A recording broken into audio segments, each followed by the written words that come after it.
नमस्कार, good morning, जोहार। मैं चुनचुन कुमार, आप देख रहे हैं झारखंडी हिंदी न्यूज। तो चलिए जानते हैं आज की पहली और बड़ी खबर। नियोजन नीति पर विधानसभा में बोले सीएम, हम जल्द ही ऐसी नीति बनाएंगे जो हमारे युवा छात्र चाहते हैं। मुख्यमंत्री हेमंत सोरेन ने वर्ष 2021 की नियोजन नीति को झारखंड हाईकोर्ट से खारिज करने और इसको लेकर छात्रों में उबाल को देखते हुए बुधवार को विधानसभा में बयान दिया। उन्होंने कहा कि यह नियोजन नीति क्यों रद्द हुई, इसके पीछे कौन लोग थे, इस तरफ हम नहीं जाना चाहते हैं। यह राज्य की जनता और आदिवासी मूलवासी छात्र नौजवान जान चुके हैं। अब हम पीछे मुड़कर नहीं देखना चाहते हैं। हम एक ऐसी नीति बनाएंगे जो हमारे युवा छात्र चाहते हैं। हम एक बिंदु पर बातचीत कर रहे हैं, सलाह मशविरा कर रहे हैं। उम्मीद करते हैं कि बहुत जल्द एक ऐसी नीति लेकर आएंगे जिससे राज्य की जनता का भी भला हो और हमारे छात्र नौजवान का भी। झारखंड में क्रिसमस तक बढ़ेगा न्यूनतम तापमान, छाए रहेंगे बादल। झारखंड में बढ़ती ठंड के बीच 21 दिसंबर से अगले 4-5 दिनों तक न्यूनतम तापमान में 3 से 5 डिग्री सेल्सियस तक की बढ़ोतरी होगी। मौसम विभाग की रिपोर्ट के अनुसार 23 से 25 दिसंबर तक राज्य में बादल छाए रहेंगे। 23 दिसंबर से 25 दिसंबर तक राज्य में कोहरे का असर देखने को मिलेगा। मौसम वैज्ञानिक अभिषेक आनंद ने बताया है कि 14 दिसंबर से पूरे राज्य में न्यूनतम तापमान में कमी रिकॉर्ड की गई है। अधिकतर इलाकों में यह कमी 6 से 7 डिग्री सेल्सियस रिकॉर्ड की गई है। उन्होंने बताया है कि उत्तर पश्चिमी हवा का प्रवेश हो रहा है, जिससे न्यूनतम तापमान में कमी देखी जा रही है। पिछले 24 घंटे के दौरान रामगढ़ जिले में न्यूनतम तापमान सबसे कम 7.2 डिग्री सेल्सियस रिकॉर्ड किया गया। वहीं राज्य में सबसे अधिकतम तापमान चाईबासा में 28.4 डिग्री सेल्सियस रिकॉर्ड किया गया है। झारखंड कांग्रेस के 7 नेताओं पर कार्रवाई, प्रदेश अध्यक्ष ने की निष्कासित करने की अनुशंसा। झारखंड कांग्रेस में जिला अध्यक्ष को और प्रदेश कमेटी के गठन के बाद से विरोध के तेज होते स्वर दबने के लिए एक पखवाड़े में दूसरी बार झारखंड प्रदेश अनुशासन समिति की बैठक हुई। पार्टी के अंदर बढ़ते अनुशासनहीनता को रोकने के लिए पार्टी लाइन से अलग जाकर मीडिया में बयानबाजी करने और अलग बैठक करने वाले 7 प्रदेश स्तरीय पदाधिकारी को शौकत जारी किया गया है। उनसे पूछा गया है कि क्यों नहीं उनके खिलाफ पार्टी अनुशासनहीनता की कार्रवाई करें। जवाब देने के लिए 14 दिनों का समय दिया गया है। झारखंड प्रदेश अनुशासन कमेटी के चेयरमैन विजेंद्र सिंह ने विशेष बैठक के बाद संवाददाता सम्मेलन कर मीडिया को कार्रवाई की जानकारी दी और कहा कि शौकत के साथ साथ प्रदेश अध्यक्ष से कहा गया है कि वह इन सभी पार्टी पदाधिकारियों को दल से निष्कासित करें। अवैध खनन मामले में बड़ा खुलासा, सीएमओ के 2 शीर्ष अधिकारियों पर ईडी की जासूसी का आरोप। झारखंड में अवैध खनन मामला एक बार फिर सियासी गलियारों की सरगर्मी बढ़ा रहा है। सूबे के 2 बड़े अधिकारी अब ईडी की रडार पर हैं। अधिकारियों पर आरोप है कि उन्होंने ईडी की गतिविधियों की जासूसी की कार्रवाई में बाधा डालने की कोशिश की है। ईडी ने झारखंड हाईकोर्ट के सामने ये बातें रखी। अब आरोपी अधिकारियों पर कार्रवाई करने की तैयारी की जा रही है। सूत्रों के मुताबिक ईडी ने यह भी दावा किया है कि सरकार के कानूनी सलाहकार ने अपने एक करीबी को पंकज मिश्रा से मिलाने के लिए जेल में भी भेजा था, ये जानने के लिए कि पुलिस रिमांड के दौरान ईडी ने उनसे क्या पूछताछ की थी। इस खुलासे के बाद झारखंड में सियासी पारा एक बार फिर हाई हो गया है। झारखंड के 10 लाख किसानों को सौगात, 25 लाख छात्रों को मिलेगी छात्रवृत्ति। आगामी 29 दिसंबर 2022 को हेमंत सरकार अपना 3 साल पूरा कर रही है। इसके उपलक्ष्य में कई कार्यक्रम आयोजित होंगे। इसको लेकर बुधवार को अधिकारियों संग मुख्यमंत्री हेमंत सोरेन ने समीक्षा बैठक की। इस दौरान अधिकारियों को कई आवश्यक दिशा निर्देश भी दिए गए। इस मौके पर राज्य के 10 लाख किसानों को सूखा राहत की राहत डीबीटी के माध्यम से दी जाएगी। वहीं 25 लाख प्री मैट्रिक छात्र छात्राओं को छात्रवृत्ति एवं 5,60,000 बच्चियों को सावित्रीबाई फुले किशोरी समृद्धि योजना के लाभ का तोहफा दिया जाएगा। इस तरह से कुल 1200 करोड़ रुपए की राशि का वितरण होगा। जनवरी से लागू होंगे निजी कंपनियों में आरक्षण के नियम, मिलेगी झारखंड वासियों को प्राथमिकता। नए साल से झारखंड की निजी कंपनियों में 75% नौकरी का नियम लागू हो जाएगा। श्रम मंत्री सत्यानंद भोक्ता ने झारखंड विधानसभा के शीतकालीन सत्र में यह जानकारी दी है। विधानसभा सत्र के शीतकालीन सत्र के तीसरे दिन विधायक प्रदीप यादव सुदीप कुमार सोनू के सवाल पर जवाब देते हुए यह जानकारी दी। दोनों विधायकों ने इस नियम को झारखंड के युवाओं के लिए वरदान बताया था। साथ ही कहा है कि अगर सरकार सख्ती से इसे लागू नहीं करेगी तो झारखंड के युवाओं को नौकरी मिलने में काफी परेशानी होगी। साल 2021 में इस कानून को सदन में पारित कर दिया गया था, लेकिन इससे जुड़े नियम अब तक लागू नहीं किए गए। इस नियम के साथ युवाओं से अपील की गई थी कि 30 दिन के भीतर सभी नियोक्ता श्रम एवं रोजगार विभाग में अपना पंजीयन करा लें। ईडी का दावा, पंकज मिश्रा ने जेल से अभिषेक प्रसाद को किया कॉल, शिकायतकर्ता को अरेस्ट करने को कहा। साहिबगंज में अवैध पत्थर खनन के आरोपी पंकज मिश्रा ने मुख्यमंत्री हेमंत सोरेन के मीडिया सलाहकार अभिषेक प्रसाद उर्फ पिंटू को जेल से कॉल कर शंभू नंदन कुमार और प्रकाश चंद्र यादव को सबक सिखाने की बात कही थी और कहा था कि शिकायतकर्ता को गिरफ्तार करो। जिसके बाद साहिबगंज पुलिस ने बीते 30 जुलाई को रांची में बिरसा मुंडा एयरपोर्ट के पास से प्रकाश चंद्र यादव को गिरफ्तार कर लिया था। कुछ दिनों के बाद पंकज मिश्रा ने कथित तौर पर अभिषेक प्रसाद को शिकायतकर्ता को गिरफ्तार करने को कहा था। यह विश्वसनीय रूप से पता चला है कि जब पंकज मिश्रा ने गिरफ्तारी पर जोर दिया तो अभिषेक प्रसाद ने उन्हें कुछ समय देने के लिए कहा। पत्थर खनन व्यवसायी प्रकाश चंद्र यादव संथाल परगना के एक विधायक से मुलाकात कर पटना लौट रहे थे, तभी साहिबगंज पुलिस ने उन्हें आर्म्स एक्ट के मामले में गिरफ्तार कर लिया। ईडी के सूत्रों ने दावा किया है कि पंकज मिश्रा और अभिषेक प्रसाद नियमित रूप से फोन पर संपर्क में थे। फोन कॉल से पता चलता है कि पंकज मिश्रा शंभू नंदन कुमार और प्रकाश चंद्र यादव से बहुत नाराज थे और उनकी शिकायत के रूप में उन्हें अपनी समस्याओं के लिए जिम्मेदार ठहराया। ईडी ने पंकज मिश्रा, अभिषेक प्रसाद और एक वरिष्ठ कानूनी अधिकारियों के बीच फोन कॉल के संदर्भ में सबूत इकट्ठा करने का दावा किया है। ईडी ने दावा किया है कि उन्होंने चल रहे अवैध पत्थर खनन मामले की जांच में हस्तक्षेप करने की कोशिश की।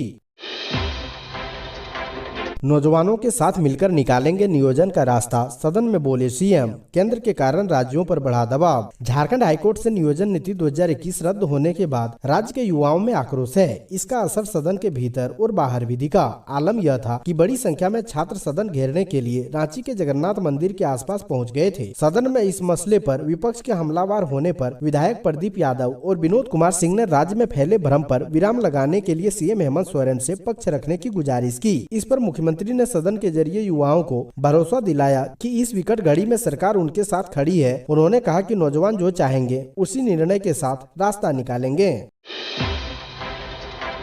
झारखंड में शराब बिक्री और पारा शिक्षक नियुक्ति के लिए सरकार की नई तैयारी, जाने क्या कहते हैं मंत्री। राज्य सरकार छत्तीसगढ़ मॉडल को खत्म कर नए सिरे से झारखंड में शराब बिक्री की तैयारी में जुटी हुई है। उत्पाद मंत्री जगन्नाथ महतो ने इसकी औपचारिक घोषणा करते हुए कहा है कि छत्तीसगढ़ के जिस कंपनी को शराब बिक्री की जिम्मेदारी दी गई थी वह भरोसे पर नहीं उतरी। शर्तों के अनुसार राजस्व देने में कंपनी विफल रही, जिसके कारण सिक्योरिटी मनी को भी सरकार ने जब्त किया है और अब सर्टिफिकेट भी खत्म करने जा रही है। उत्पाद मंत्री जगन्नाथ महतो ने कहा है कि शराब बिक्री की नई व्यवस्था की तैयारी की जा रही है, जो जल्द ही लागू की जाएगी। गौरतलब है कि बड़े ही तामझाम के साथ इस साल 1 मई से नई शराब नीति लागू की गई थी। राज्य सरकार ने शराब बेचकर इस वित्त वर्ष 2022-23 में 2310 करोड़ रुपए कमाई करने का लक्ष्य भी बनाया।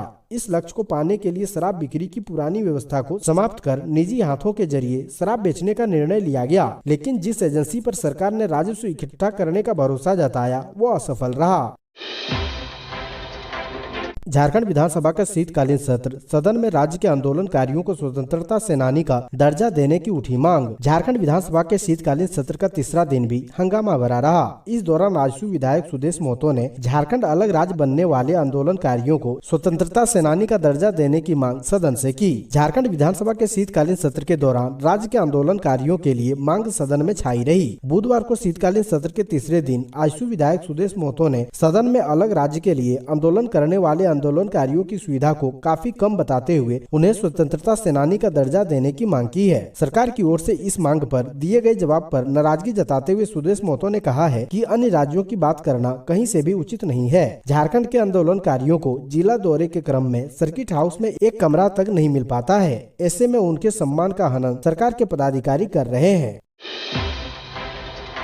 साइबर अपराध से निपटने के लिए झारखंड पुलिस की नायाब तैयार। क्राइम के बदलते स्वरूप के साथ ही पुलिस भी मॉडर्न क्राइम पैटर्न को लेकर खुद को तैयार कर रही है। झारखंड पुलिस अपराध के डिजिटल एविडेंस के साथ साथ साइबर अपराध पर नकेल कसने को लेकर अपने 41 डिजिटल जवानों की टीम तैयार कर रही है, जिससे न सिर्फ अपराधी बल्कि साइबर अपराधी भी पनाह मांगते नजर आएंगे। साइबर अपराध के साथ साथ साइबर अपराध से पहले ही उसकी जानकारी पुलिस को मिल सके, इसे लेकर झारखंड पुलिस ने 41 पुलिस कर्मियों का चयन कर उन्हें एडवांस ट्रेनिंग दे रही है, ताकि आने वाले दिनों में ये डिजिटल योद्धा अपनी सेवा से न सिर्फ अपराधियों के लिए बल्कि साइबर अपराधियों के लिए भी काल बनेंगे। राज्य भर के वैसे पुलिसकर्मी जिसका बैकग्राउंड कंप्यूटर साइंस से रहा है, उन लोगों का चयन उसमें किया गया है। बता दें कि इसे लेकर 300 पुलिसकर्मियों का आवेदन आया था, जिसमें से 41 पुलिसकर्मियों का चयन किया गया है, फिर उन्हें एडवांस ट्रेनिंग दी जा रही है।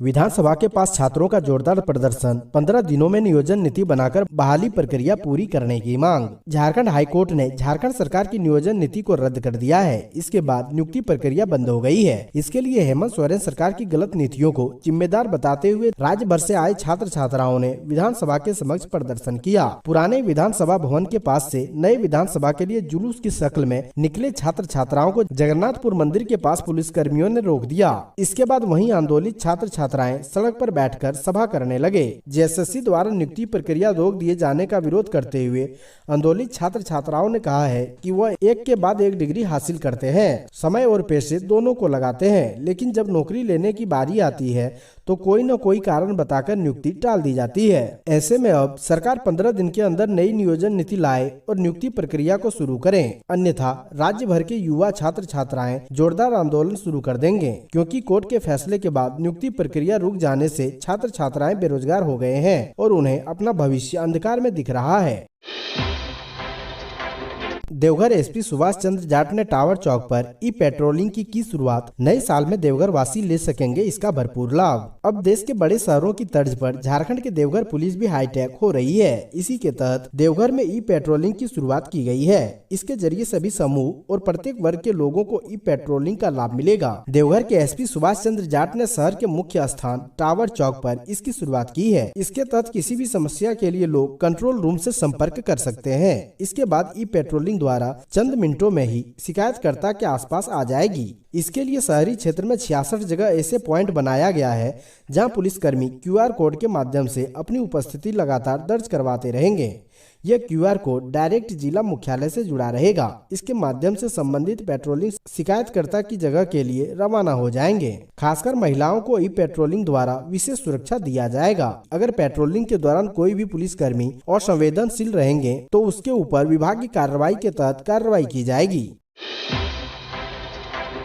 2 बच्चियों की जान लेने वाले तेंदुआ को आदमखोर घोषित करने की प्रक्रिया शुरू। क्रिसमस गैदरिंग के दौरान सावधान रहने की अपील। गढ़वा में 2 बच्चियों की जान लेने वाले तेंदुए के आदमखोर घोषित करने की प्रक्रिया शुरू कर दी गई है। वन विभाग की टीम ने दोनों जगहों से तेंदुए का फुटप्रिंट लिया है, जिसमें इस बात की पुष्टि हुई है कि दोनों बच्चियों की जान लेने वाला एक ही तेंदुआ है। वन विभाग की जाँच में इस बात की भी पुष्टि हुई है कि हमलावर तेंदुआ नर है। दरअसल गढ़वा के भंडरिया थाना क्षेत्र के रोंदो में 1 सप्ताह पहले तेंदुआ एक बच्ची को मारकर खा गया था, जबकि सोमवार की शाम रंका थाना क्षेत्र के सेवाडी में तेंदुए ने एक बच्ची को मार डाला था। इस दौरान तेंदुए ने अलग अलग इलाकों में एक महिला और एक पुरुष को भी जख्मी किया था। वन विभाग की टीम बुधवार को गढ़वा के रमकंडा, रंका, भंडरिया और चिनिया के इलाके में घूम कर तेंदुए की खोजबीन की, लेकिन तेंदुआ नहीं मिला। वहीं मामले में वन विभाग की टीम ने ग्रामीणों को सावधान रहने की भी अपील की है। भंडरिया और इसके आसपास के इलाकों में क्रिसमस के दौरान बड़े पैमाने पर गैदरिंग होती है। वन विभाग के अधिकारियों ने क्रिसमस के गैदरिंग के दौरान रात में लोगों से सावधान रहने की अपील की है